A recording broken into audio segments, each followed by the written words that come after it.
నేను ఎంక్వైరీ చేశాను అనలేదు కదా స్వయంగా వెళ్ళి. నేనేమన్నాను, నిన్న చెప్పిన మాటలు మీకు కూడా గుర్తుంటే, నిన్న చెప్పిన మాటలు నేను ఇటు సాక్షి మీడియాను నేను అడగలేదు, తెలుగుదేశం మీడియా వాళ్ళను నేను అడగలేదు, న్యూట్రల్ మీడియా వాళ్ళని నేను ఎంక్వైర్ చేస్తే అన్న పదం నేను చాలా స్పష్టంగా వాడాను. ఇక వాళ్ళ కళ్ళు నెత్తికెక్కాయి అనుకున్నాం, చెవులు కూడా మూసేసుకున్నారని ఇప్పుడు నాకు అర్థమైంది. మేము న్యూట్రల్ మీడియా వాళ్ళని అడిగాము, న్యూట్రల్ మీడియా వాళ్ళు మాకు చెప్పిన అంశాలనే ప్రజల ముందు పెట్టాము. న్యూట్రల్ మీడియా వాళ్ళు మాకు చెప్పిన విషయం ఏమిటి అంటే, మర్డర్ అయిన వాడు, మర్డర్ చేసిన వాడు ఇద్దరు వైసీపీ పార్టీకి చెందిన వాళ్ళే. కొద్ది కాలం వరకు కూడా, బంటిల్ వెరీ రీసెంట్లీ కూడా ఇద్దరు వైసీపీ పార్టీకి చెందిన వాళ్ళే. ఇద్దరు వైసీపీ పార్టీలో ఉన్నప్పుడే వీళ్ళిద్దరికీ విభేదాలు ఉన్నాయి. వైసీపీ పార్టీలో ఉన్నప్పుడే ఒకరి మీద ఒకరు కేసులు పెట్టుకున్నారు. వైసీపీ పార్టీలో ఉన్నప్పుడే ఒకరిని ఒకరు జైల్లో కూడా పెట్టారట. వైసీపీ పార్టీలో ఇద్దరు ఉన్నప్పుడే ఒకరి ఇళ్ల మీదికి ఒకరు కూడా వెళ్లటం జరిగిందట. ఇద్దరు వైసీపీ పార్టీలో ఉన్నప్పుడే వైసీపీ పార్టీ ఇన్ఛార్జ్ కూడా పంచాయతీ చేయబోయాడు. ఇవన్నీ మాకు లోకల్ మీడియా ద్వారా మేము ఎంక్వైరీ చేస్తే మాకు అర్థమైన విషయం. కాబట్టి ఇది పొలిటికల్ మర్డర్ కాదు. ఇద్దరికి వ్యక్తిగత డిఫరెన్సెస్, వాళ్ళు వైసీపీ పార్టీలో కలిసి ఉన్నప్పుడే నుంచే ఈ డిఫరెన్సెస్ కొనసాగాయి అన్న విషయం మాకు అర్థమైంది. మరి ఇది పొలిటికల్ మర్డరే కానప్పుడు ఒక పార్టీ మొత్తము ఢిల్లీలో ఎందుకు ధర్నా చేస్తున్నారు అని అడుగుతున్నాం. మీరు ఢిల్లీలో ధర్నా చేస్తున్నారు మీ ఉనికి కోసం, మీరు అటెన్షన్ డ్రా చేయడం కోసం, ఇక్కడ అసెంబ్లీని తప్పించుకోవడం కోసం. మరి మీరు ధర్నాలు చేసే వాళ్ళే అయితే ప్రత్యేక హోదా కోసం 5 సంవత్సరాలుగా ఎందుకు ఢిల్లీలో ధర్నా చేయలేదు? మీరు ధర్నాలు చేసే వాళ్ళే అయితే పోలవరం కోసం ఎందుకు ధర్నాలు చేయలేదు? కడప స్టీల్ ఫ్యాక్టరీ సొంత నియోజకవర్గం కదా, మరి దానికోసం ఎందుకు ధర్నాలు చేయలేదు? విశాఖపట్నం స్టీల్ మునిగిపోతుంది, క్యాప్టివ్ మైన్స్ కావాలి అని ఆ రోజు ఎందుకు ధర్నాలు చేయలేదు? ఇవన్నీ జగన్మోహన్ రెడ్డి గారు సమాధానం చెప్పాల్సిన అంశాలు కాబట్టే మేము ప్రశ్నించడం జరిగింది. ఈరోజు మీ సొంత పార్టీ విషయాన్ని ఏదైనా జాతీయ సమస్య అయినట్టు దానికి ఒక పెద్ద పిక్చర్ ఇచ్చి ఢిల్లీ వరకు వెళ్లి ధర్నా చేస్తున్నారే. మరి ఇక్కడ వరదలు జనాలు మునిగిపోతున్నారు. రేపు నేను కూడా పోతున్నా ఒక ప్రాంతానికి, మరి మీరు ఎందుకు పోవటం లేదు అలాంటి ప్రాంతాలకి? వాళ్ళకు భరోసా కల్పించాల్సిన అవసరం లేదా? తెలుగుదేశం పార్టీ వాళ్ళు ఇప్పటి వరకు ఇది ఇస్తాము కాంపన్సేషన్ అని చెప్పలేదు బాధితులకి. మీరు డిమాండ్ చేయాల్సిన అవసరం మీకు లేదా? ఇక్కడ అసెంబ్లీ జరుగుతుంది ఒక పక్క, అసెంబ్లీలో ల్యాండ్ టైటిలింగ్ యాక్ట్ రద్దు చేస్తామంటున్నారు. మరి జగన్మోహన్ రెడ్డి గారు ల్యాండ్ టైటిలింగ్ యాక్ట్ ప్రపోజ్ చేసిన వాడైతే దాని మీద డిస్కషన్ జరపాల్సిన అవసరం లేదా? ఈయన అసలు ఆ యాక్ట్ ఎందుకు పెట్టాలనుకున్నాడో చెప్పాల్సిన అవసరం లేదా ప్రజలకి? ఇది ప్రజాస్వామ్యమేనా? జగన్మోహన్ రెడ్డి గారికి గుర్తుందా? అసెంబ్లీలో బిల్లులు పాస్ అవుతాయి కదా, దాని మీద డిస్కషన్ చేయరంటనా? వీళ్ళకు ఉన్నదే 11 మంది, మరి వీళ్ళు కూడా ప్రశ్నించకపోతే ఇంకా ఎవరు ప్రశ్నిస్తారు? ఇది ప్రజల సమస్య కాబట్టి, ప్రజలు ఎన్నుకున్న వాళ్ళు వీళ్ళు కాబట్టి మేము దీని గురించి మాట్లాడడం జరిగింది.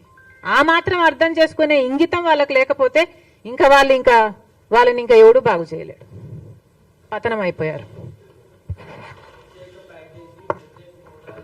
నేను ఎంక్వైరీ చేశాను అనలేదు కదా స్వయంగా వెళ్ళి. నేనేమన్నాను, నిన్న చెప్పిన మాటలు మీకు కూడా గుర్తుంటే, నిన్న చెప్పిన మాటలు నేను ఇటు సాక్షి మీడియాను నేను అడగలేదు, తెలుగుదేశం మీడియా వాళ్ళను నేను అడగలేదు, న్యూట్రల్ మీడియా వాళ్ళని నేను ఎంక్వైర్ చేస్తే అన్న పదం నేను చాలా స్పష్టంగా వాడాను. ఇక వాళ్ళ కళ్ళు నెత్తికెక్కాయి అనుకున్నాం, చెవులు కూడా మూసేసుకున్నారని ఇప్పుడు నాకు అర్థమైంది. మేము న్యూట్రల్ మీడియా వాళ్ళని అడిగాము, న్యూట్రల్ మీడియా వాళ్ళు మాకు చెప్పిన అంశాలనే ప్రజల ముందు పెట్టాము. న్యూట్రల్ మీడియా వాళ్ళు మాకు చెప్పిన విషయం ఏమిటి అంటే, మర్డర్ అయిన వాడు, మర్డర్ చేసిన వాడు ఇద్దరు వైసీపీ పార్టీకి చెందిన వాళ్ళే. కొద్ది కాలం వరకు కూడా, బంటిల్ వెరీ రీసెంట్లీ కూడా ఇద్దరు వైసీపీ పార్టీకి చెందిన వాళ్ళే. ఇద్దరు వైసీపీ పార్టీలో ఉన్నప్పుడే వీళ్ళిద్దరికీ విభేదాలు ఉన్నాయి. వైసీపీ పార్టీలో ఉన్నప్పుడే ఒకరి మీద ఒకరు కేసులు పెట్టుకున్నారు. వైసీపీ పార్టీలో ఉన్నప్పుడే ఒకరిని ఒకరు జైల్లో కూడా పెట్టారట. వైసీపీ పార్టీలో ఇద్దరు ఉన్నప్పుడే ఒకరి ఇళ్ల మీదికి ఒకరు కూడా వెళ్ళటం జరిగిందట. ఇద్దరు వైసీపీ పార్టీలో ఉన్నప్పుడే వైసీపీ పార్టీ ఇన్ఛార్జ్ కూడా పంచాయతీ చేయబోయాడు. ఇవన్నీ మాకు లోకల్ మీడియా ద్వారా మేము ఎంక్వైరీ చేస్తే మాకు అర్థమైన విషయం. కాబట్టి ఇది పొలిటికల్ మర్డర్ కాదు. ఇద్దరికి వ్యక్తిగత డిఫరెన్సెస్ వాళ్ళు వైసీపీ పార్టీలో కలిసి ఉన్నప్పుడే నుంచే ఈ డిఫరెన్సెస్ కొనసాగాయి అన్న విషయం మాకు అర్థమైంది. మరి ఇది పొలిటికల్ మర్డరే కానప్పుడు ఒక పార్టీ మొత్తము ఢిల్లీలో ఎందుకు ధర్నా చేస్తున్నారు అని అడుగుతున్నాం. మీరు ఢిల్లీలో ధర్నా చేస్తున్నారు మీ ఉనికి కోసం, మీరు అటెన్షన్ డ్రా చేయడం కోసం, ఇక్కడ అసెంబ్లీని తప్పించుకోవడం కోసం. మరి మీరు ధర్నాలు చేసే వాళ్ళే అయితే ప్రత్యేక హోదా కోసం 5 సంవత్సరాలుగా ఎందుకు ఢిల్లీలో ధర్నా చేయలేదు? మీరు ధర్నాలు చేసే వాళ్ళే అయితే పోలవరం కోసం ఎందుకు ధర్నాలు చేయలేదు? కడప స్టీల్ ఫ్యాక్టరీ సొంత నియోజకవర్గం కదా, మరి దానికోసం ఎందుకు ధర్నాలు చేయలేదు? విశాఖపట్నం స్టీల్ మునిగిపోతుంది, క్యాప్టివ్ మైన్స్ కావాలి అని ఆ రోజు ఎందుకు ధర్నాలు చేయలేదు? ఇవన్నీ జగన్మోహన్ రెడ్డి గారు సమాధానం చెప్పాల్సిన అంశాలు కాబట్టే మేము ప్రశ్నించడం జరిగింది. ఈరోజు మీ సొంత పార్టీ విషయాన్ని ఏదైనా జాతీయ సమస్య అయినట్టు దానికి ఒక పెద్ద పిక్చర్ ఇచ్చి ఢిల్లీ వరకు వెళ్లి ధర్నా చేస్తున్నారే. మరి ఇక్కడ వరదలు జనాలు మునిగిపోతున్నారు. రేపు నేను కూడా పోతున్నా ఒక ప్రాంతానికి, మరి మీరు ఎందుకు పోవటం లేదు అలాంటి ప్రాంతాలకి? వాళ్ళకు భరోసా కల్పించాల్సిన అవసరం లేదా? తెలుగుదేశం పార్టీ వాళ్ళు ఇప్పటి వరకు ఇది ఇస్తాము కాంపన్సేషన్ అని చెప్పలేదు బాధితులకి. మీరు డిమాండ్ చేయాల్సిన అవసరం మీకు లేదా? ఇక్కడ అసెంబ్లీ జరుగుతుంది ఒక పక్క, అసెంబ్లీలో ల్యాండ్ టైటిలింగ్ యాక్ట్ రద్దు చేస్తామంటున్నారు. మరి జగన్మోహన్ రెడ్డి గారు ల్యాండ్ టైటిలింగ్ యాక్ట్ ప్రపోజ్ చేసిన వాడైతే దాని మీద డిస్కషన్ జరపాల్సిన అవసరం లేదా? ఈయన అసలు ఆ యాక్ట్ ఎందుకు పెట్టాలనుకున్నాడో చెప్పాల్సిన అవసరం లేదా ప్రజలకి? ఇది ప్రజాస్వామ్యమేనా? జగన్మోహన్ రెడ్డి గారికి గుర్తుందా? అసెంబ్లీలో బిల్లులు పాస్ అవుతాయి కదా, దాని మీద డిస్కషన్ చేయరంటనా? వీళ్ళకు ఉన్నదే 11 మంది, మరి వీళ్ళు కూడా ప్రశ్నించకపోతే ఇంకా ఎవరు ప్రశ్నిస్తారు? ఇది ప్రజల సమస్య కాబట్టి, ప్రజలు ఎన్నుకున్న వాళ్ళు వీళ్ళు కాబట్టి మేము దీని గురించి మాట్లాడడం జరిగింది. ఆ మాత్రం అర్థం చేసుకునే ఇంగితం వాళ్ళకి లేకపోతే ఇంకా వాళ్ళని ఇంకా ఎవడు బాగు చేయలేడు. పతనం అయిపోయారు. నేను ఎంక్వైరీ చేశాను అనలేదు కదా స్వయంగా వెళ్ళి. నేనేమన్నాను? నిన్న చెప్పిన మాటలు మీకు కూడా గుర్తుంటే, నిన్న చెప్పిన మాటలు నేను ఇటు సాక్షి మీడియాను నేను అడగలేదు, తెలుగుదేశం మీడియా వాళ్ళను నేను అడగలేదు, న్యూట్రల్ మీడియా వాళ్ళని నేను ఎంక్వైరీ చేస్తే అన్న పదం నేను చాలా స్పష్టంగా వాడాను. ఇక వాళ్ళ కళ్ళు నెత్తికెక్కాయి అనుకున్నాను, చెవులు కూడా మూసేసుకున్నారని ఇప్పుడు నాకు అర్థమైంది.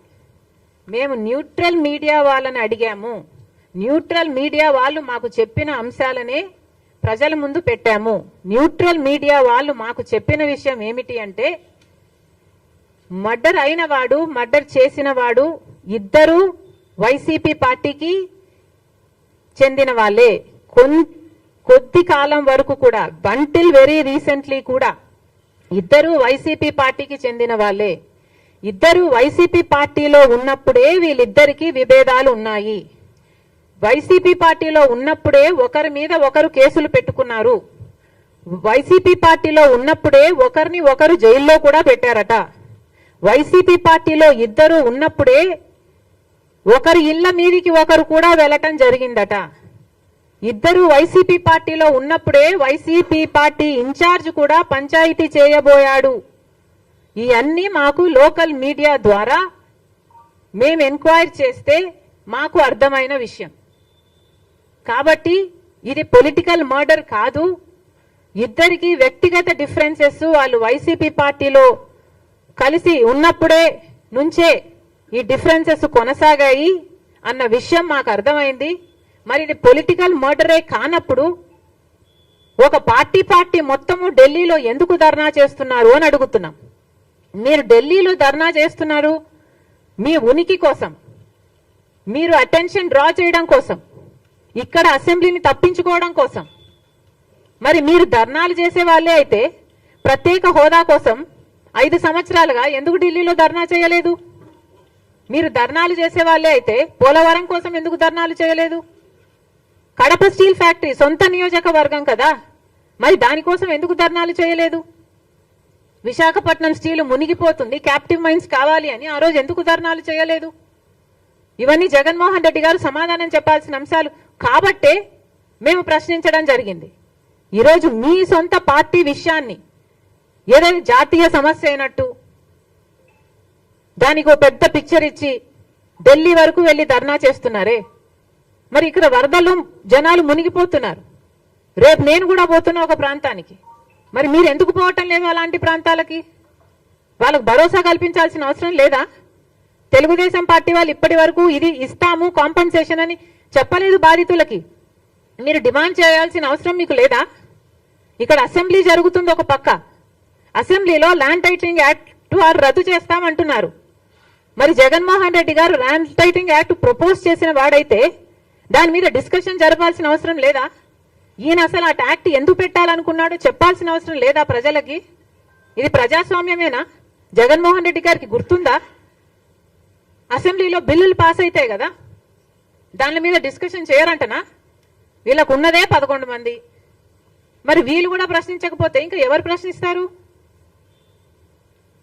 ఇది ప్రజల సమస్య కాబట్టి, ప్రజలు ఎన్నుకున్న వాళ్ళు వీళ్ళు కాబట్టి మేము దీని గురించి మాట్లాడడం జరిగింది. ఆ మాత్రం అర్థం చేసుకునే ఇంగితం వాళ్ళకి లేకపోతే ఇంకా వాళ్ళని ఇంకా ఎవడు బాగు చేయలేడు, పతనం అయిపోయారు.